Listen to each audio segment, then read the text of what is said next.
Question carried. I recognize the member from Saskatoon Eastview. Thank you, Mr. Speaker. This tired and out-of-touch government is failing to deliver on health care. We were joined here earlier today by healthcare workers from Pascal Hospital here in Regina. These folks work in diagnostics, providing X-ray, radiological and CT scans to Saskatchewan people who are sick or injured so they can get the treatment and the care that they need. But they're frustrated by the chronic short staffing they see each and every day when they come to work. When there aren't enough staff, their unit gets shut down and appointments are cancelled. When will this government actually listen to healthcare workers and fix the short staffing crisis facing patients today? Hear, hear. Recognize the Minister of Health.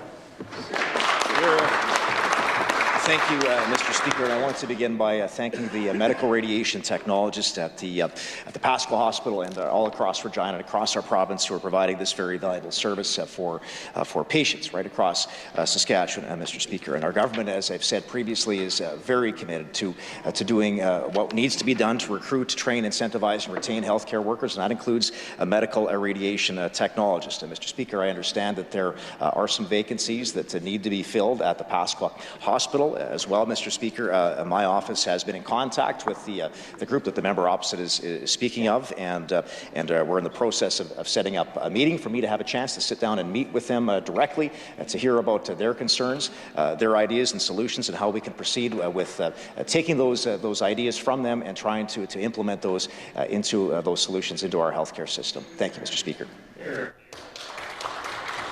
Recognize the member from Saskatoon Eastview. Mr. Speaker, you'd think from listening to that minister that everything in our health system is just fine, but that's not the case. Healthcare workers know the reality when they go to work and see the failures of this government. The people who joined us here today have seen their unit closed when there aren't enough staff.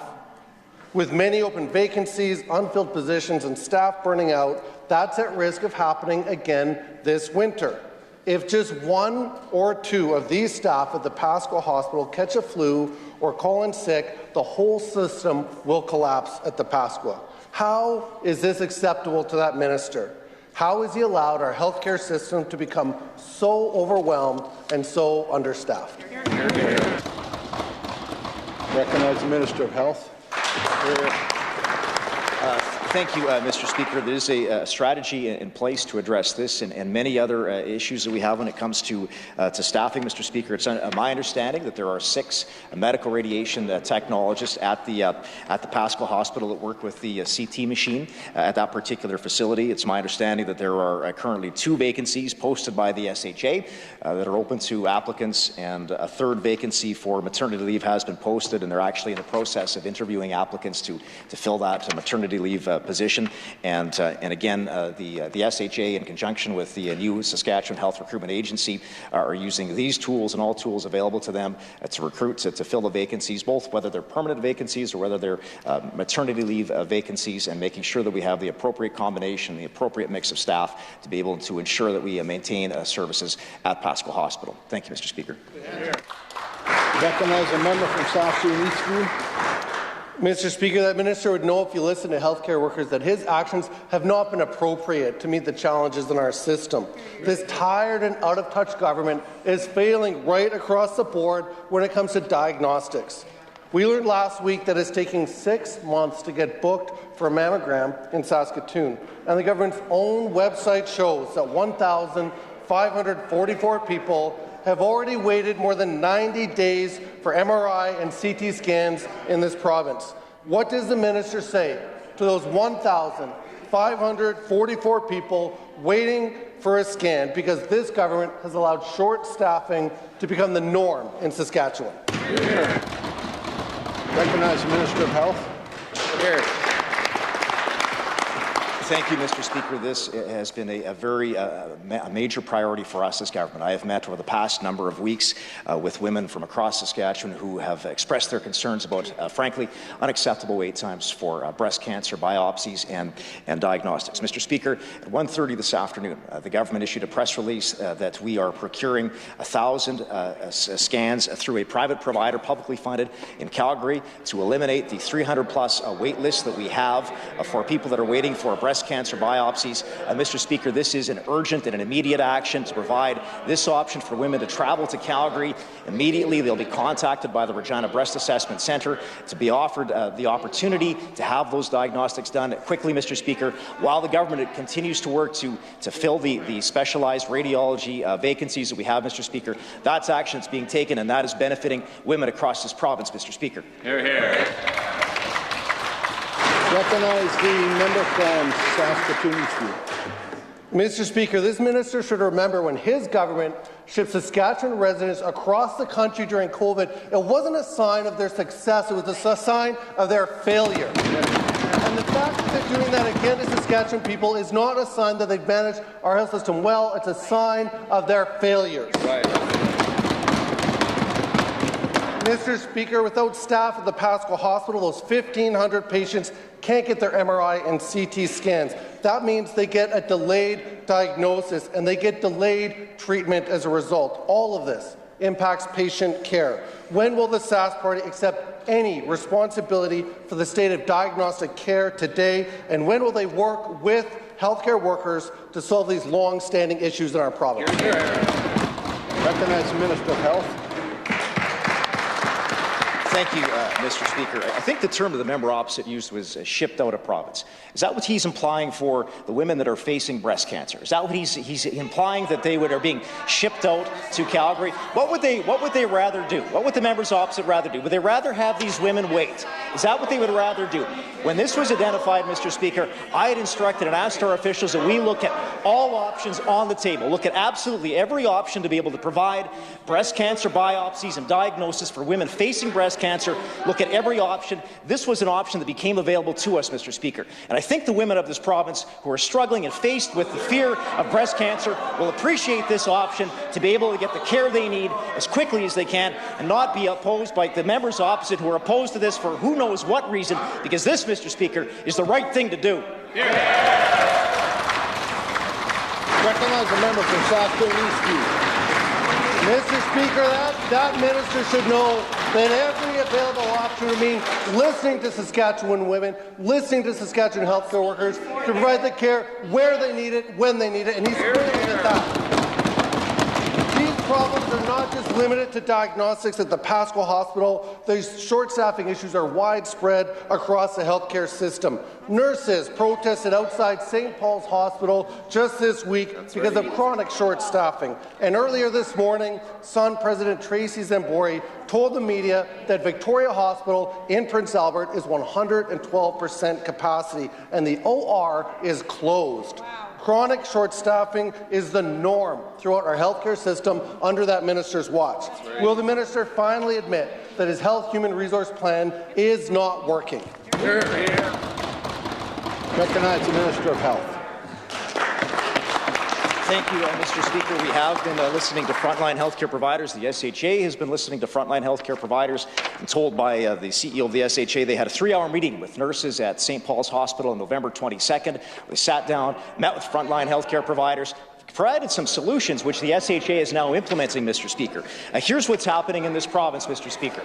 Since December of last year, 870 new nursing grads coming through Saskatchewan training institutions hired into our healthcare facilities, Mr. Speaker. 600 net new nurses, Mr. Speaker. More registered nurses, more licensed practical nurses, more nurse practitioners in this province, Mr. Speaker. What's the NDP position on this? What is their plan? What is their record, Mr. Speaker? You know, we had a look, Mr. Speaker. In their 2020 election platform, what did they promise to do? They promised to hire, Mr. Speaker, a grand total of 450 more nurses over 4 years, Mr. Speaker. We have hired over 600 nurses in just 1 year, far above the NDP's paltry targets of 450 over a span of 4 years, Mr. Speaker. Hear, hear. Recognize a member from Saskatoon Eastview. Mr. Speaker, this tired and and out-of-touch government isn't listening to healthcare workers, and they're not listening to people who have concerns about this government's failures when it comes to managing wetlands and our water resources. Saskatchewan is the only province without a wetland conservation policy. More than a dozen people are here today calling on this government to finally develop a strategy to protect wetlands. More than 2,300 people wrote letters to the Premier asking for the same, and they still haven't got a response. Will the Minister for the Water Security Agency meet with the people who have come here today, and will he commit to a comprehensive wetland policy? Recognize the Minister of Agriculture. Thank you, Mr. Speaker. I welcome the guests to the gallery and to the session on question period, Mr. Speaker. Obviously, we have really done an intensive process of the dialogue with the delegates, Mr. Speaker. We want to make a Made in Saskatchewan water management strategy that obviously is key to the future as we build and protect our world-class sustainable agriculture sector, Mr. Speaker. The stewardship policy will include a suite of policy tools such as wetland retention, using drained water for irrigation, and cropland beneficial management practices, Mr. Speaker. Mr. Speaker, this has been a very, very engaging process, Mr. Speaker. We have met with over 70 different organizations and stakeholders across the province, Mr. Speaker. We will continue to do that as well, Mr. Speaker. I have lots of questions, I have lots of answers here, Mr. Speaker. I can give a list of what everybody we've been engaged with, Mr. Speaker. I can tell you the consultation process continues. Recognize the member from Saskatoon Eastview. Mr. Speaker, the consultation has not been intensive. I've heard from many stakeholders who have said just as much. We're losing tens of thousands of acres of wetlands every single year. Conserving our wetlands is important for everyone in this province.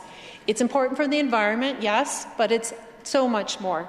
It's critical to our economy. It's important for hunters and outfitters, for drinking water, for First Nation and Métis rights, for recreation and cabin owners. There's a wide swath of people who are impacted by the loss of wetlands, and this government is failing all of them. When will this minister act, and when will we see a comprehensive wetland conservation policy? Hear, hear. Recognize the Minister of Agriculture. As I said, Mr. Speaker, in my previous answer, we have started the consultation process. It has been ongoing, Mr. Speaker. I do have a list of everybody we have consulted with. And, Mr. Speaker, I'm going to put it on the record. It's going to take me a while, Mr. Speaker, because there's 70 different groups. But I'm going to list them all because the member opposite asked. The member opposite asked who we consulted with, Mr. Speaker. I'm going to give the list and read it into record today. And I don't care if it takes the whole question period, Mr. Speaker. I will give it.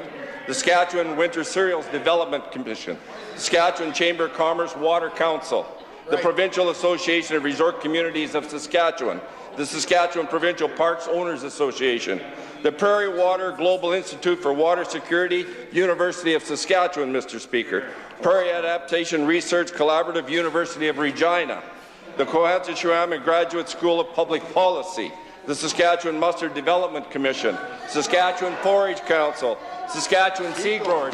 That's page 1, Mr. Speaker. Recognize the member from Saskatoon Eastview. Mr. Speaker, there are so many people in this province who have been blocked from participating in those consultations, and they're tired of not being heard. They have serious concerns about this government's upcoming ag water stewardship policy. The focus is far too narrow, and the consultations have shut out many of the folks here today and other important stakeholders. Every single person in this province needs access to clean water, and this tired and out-of-touch government isn't listening. The feedback from people and experts needs to be incorporated into the plan, and the costs of mismanaging our water resource, like the hit to our producers this year, need to be taken into account. Wetlands help to mitigate and manage the impacts of drought. Will the minister actually listen to these people, and will he ensure the costs of mismanaging our water resources are fully taken into consideration? Recognize the Minister of Agriculture. Mr. Speaker, as I said, the folks at Water Security Agency have been totally engaged with the public, both in either written submissions, phone-in comments, or in-person submissions as well, Mr. Speaker. I did page 1, Mr. Speaker. I'm going to go to page 6. Okay. But I will read the others if the members opposite want to hear them. Here they are. Fishing Lake First Nation, Pheasant Rump Nakota Nation, Beardies and Okamasas First Nation, Onion Lake First Nation, Thunderchild First Nation, Big Bear First Nation, Peter Champton First Nation. These were all part of the consultation process, Mr. Speaker. Federation of Sovereign Indigenous Nations, Métis Nation of Saskatchewan, Battleford's Tribal Council, Battleford Agency of Tribal Chiefs, File Hills Qu'Appelle Tribal Council, Saskatoon Tribal Council, Yorkton Tribal Council, Mr. Speaker. This is only on page, I'm only on the 3rd page. I will get more, Mr. Speaker. Recognize the member from Saskatoon Eastview. Mr. Speaker, the people of this province are looking for real answers, not a filibuster by that minister. The people who are here today have serious concerns about how this government is mismanaging our shared water resource. Just take a look at the issue of illegal drainage. When one landowner illegally drains onto another landowner's property, it's almost impossible to get them to stop. There's no enforcement and no accountability for landowners who are doing their part and are following the rules. When will the minister, it has to stop, when will the minister for the Water Security Agency stand up for people who are following the rules but are paying the price for this government's failures to act on illegal drainage? Recognize the Minister of Agriculture. As I said, Mr. Speaker, we are in the process of developing an ag water stewardship management program, Mr. Speaker. We will get the policy. We want to make sure that all aspects of this are heard, Mr. Speaker. There's been recommendations been put forward. As of a month ago, Mr. Speaker, there was a meeting in Yorkton where there was representatives from the SCDA, APAS, SARM, SAW was there, FSA was there, Saskatchewan canola growers, Saskatchewan wheat growers were there, and Saskatchewan wheat was there, Mr. Speaker. Many other recommendations are coming forward. That is why the consultation process is going forward and continuing, Mr. Speaker. We want to make sure we get this right for the province of Saskatchewan. A strategy that was never done under the members opposite when they were in government, Mr. Speaker. We're going to get this one right. Recognize the member from Regina-Rosemont. Mr. Speaker, this tired and out-of-touch government is mismanaging our public water resource, and they're mismanaging our public finances while failing to offer any relief for families facing a crushing cost of living. They blew through their budget projections by $1.3 billion with increased costs and lower revenues.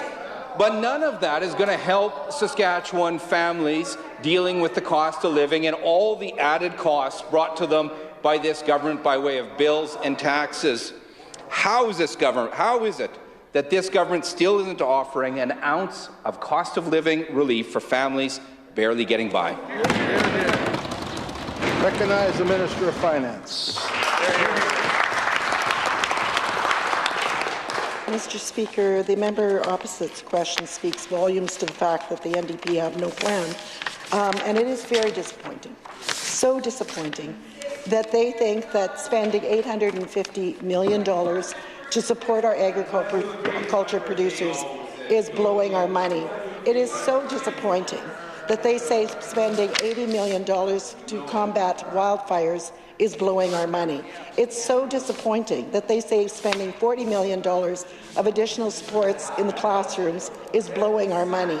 It's so disappointing that they say that over $40 million for an approach to homelessness is blowing our money, and it's disappointing that they say spending an additional $55 million on a human resource plan in health care is blowing our money. And that is not to mention that we brought down the operating debt by $2.5 billion and returned $400 million into the pockets of people in Saskatchewan. Recognize the member from Regina-Rosemont. Mr. Speaker, the minister knows that's not the case, and that's the very minister and that ag minister that attacked producers just 2 years ago, Mr. Speaker, and blamed them for their deficit.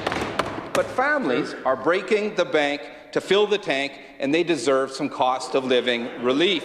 This tired and out-of-touch Sask Party government has mismanaged our finances so badly, they're now claiming that the cupboards are bare. They've wasted billions on their own mismanaged pet projects, old and new, from the bypass to the GTH, to $1 million pavilion in Dubai, to an $11.6 million settlement with one of the Sask Party's biggest donors, IT projects with runaway costs, $100 million for out-of-province contract nurses. The list goes on and on. Why is there no end to the mismanagement this government will waste public dollars on, but no relief for families at the pump? Hear, hear, hear. Recognize the Minister of Finance. Hear, hear. Mr. Speaker, the member opposite knows that the affordability tax credit that this government gave to residents in our province pays for a lot of the gas tax that is here in the province. But it's unconditional because not everybody has a vehicle to drive or drive as far. This is unconditional for them to spend where they are having pressures. However, Mr. Speaker, the member opposite lists areas of one-time funding that he thinks is a waste. Capital dollars, quite frankly. Those capital dollars, once spent, are not available the next year for ongoing costs. But yet, for ongoing costs, he wants to scrap a number of the areas where we expanded the PST to the tune of $202 million, Mr. Speaker. He also wants to scrap the PST in construction to the tune of $485 million, Mr. Speaker. He wants to increase health care for the tune of, I'm just going to guess a number, but let's say $690 million. How about education? At least $310 million. If I go through the list, it's over $2 billion. Recognize the member from Regina-Rosemont. You know, Mr. Speaker, it's a real bad look to squander the hard-earned public dollars of Saskatchewan people while putting families and their finances underwater, Mr. Speaker. Wasting dollars, Mr. Speaker, while not offering a stitch of relief for Saskatchewan people, just higher costs and taxes. We've called on this government to suspend the fuel tax for 6 months to help struggling families. Why won't the minister finally agree to that today? Recognize the Minister of Finance. I've gone through the list a number of times where there's over $2 billion in relief for individuals, families, seniors and students within our budget this year and each and every year. But I would like the member opposite, what's his plan? He has listed a number of areas wants he foregone revenue, and he wants to have an additional spending, not just once, not just a capital project. He wants to spend that'll be operating year over year over year. If they were in power and they did what they say they would do, we would have a deficit of $3 billion. Recognize the member from Regina-Rosemont. Every Saskatchewan person listening to that finance minister needs to take what she says with 1.3 billion grains of salt, Mr. Speaker.